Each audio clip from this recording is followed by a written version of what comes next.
Frente al problema del plástico en Colombia debemos comprender lo siguiente: esto no es un asunto local, sino es un asunto global. Al año tenemos una emisión de aproximadamente 9 millones de toneladas de plásticos al mar. Y adicionalmente en Colombia tenemos unos pésimos sistemas de reciclaje. O sea, solo llegamos como un proceso muy exitoso con plásticos alrededor de un 17%. La legislación debe apuntar a llevar a su mínima expresión el uso de este tipo de plásticos. Hay un espacio de excepción y es particularmente en las clínicas y hospitales donde utilizamos dispositivos de único uso, pero bueno, tienen una destinación muy específica y están relacionados con preservar y salvaguardar la vida. Pero de resto sí consideramos que esos plásticos de único uso en los otros campos deben ser eliminados. Los microplásticos se originan de dos tipos de fuente. Por un lado, por la degradación del plástico, de los diferentes dispositivos de plástico, por el estímulo del sol, que termina fragmentándolo cada vez en más y más pequeños fragmentos, pero nunca se logra destruir del todo.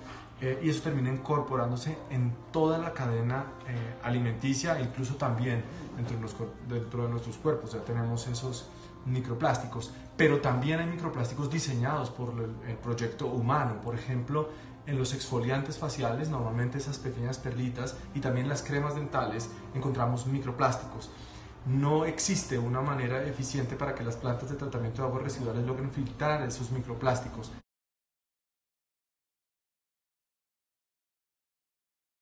Bueno, la Fundación Movimiento Ambientalista Colombiano es una de las organizaciones ambientales que existe en el país. No es la única y no es la única visión, no es la única mirada, pero nosotros consideramos que la relación sujeto-mundo debe estar mediado por la empatía. Ese es un primer asunto.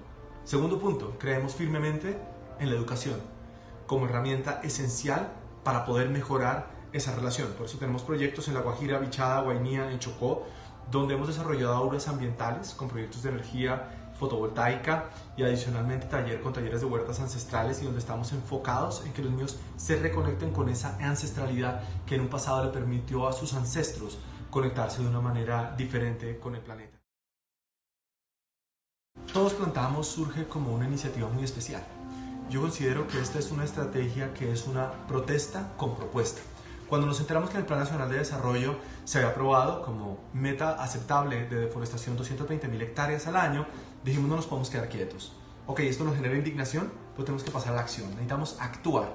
Y ahí es cuando decidimos iniciar esta campaña con una meta a 2022 de 100.000 árboles. ¿Por qué 2022? Es cuando se cumplen 50 años de la conferencia de Estocolmo, la cumbre de Estocolmo, que es ese primer hito en la historia del ambientalismo mundial, en el que la humanidad dice: hey, hagamos una detención prudente y tenemos que pensar en algo. Entonces, por eso Todos Plantamos ha sido la manera de integrar a diferentes familias en diferentes regiones de Colombia alrededor de esta terapéutica que es sembrar, porque sembrar es una terapia para nosotros como personas, pero también una terapia para sanar la tierra.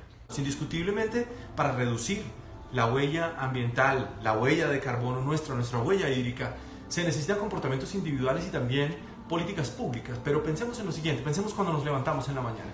¿Qué pasaría si renunciáramos a los exfoliantes faciales? Disminuiríamos el impacto con microplásticos. ¿Qué pasaría si empezáramos a utilizar cepillos de dientes de madera, de bambú, con cerdas biodegradables? También disminuiríamos el uso de plásticos, obviamente ligados a procesos sustentables.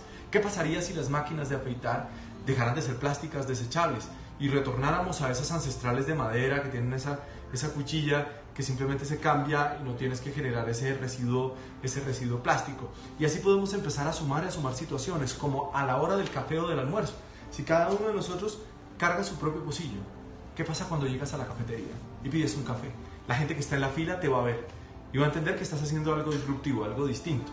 Y cuando la persona, el barista, sirve el café, va a entender y te va de pronto a preguntar: oye, ¿qué es lo que está pasando con este pocillo? Y tú lo vas a explicar: es que quiero disminuir mi impacto ambiental. Y lo mismo, si cargas tu propia cantimplora, vas a disminuir el uso también de botellas plásticas. Y con esto podemos enunciar muchas recomendaciones, pero quiero pensar es que el mensaje central es que esas conductas individuales tienen ese fin de fortalecer nuestras convicciones, de alinearnos y encaminarnos en una nueva relación, en una nueva dinámica con el planeta, y también a seguir trabajando en conductas que sean ejemplo para el resto de los ciudadanos.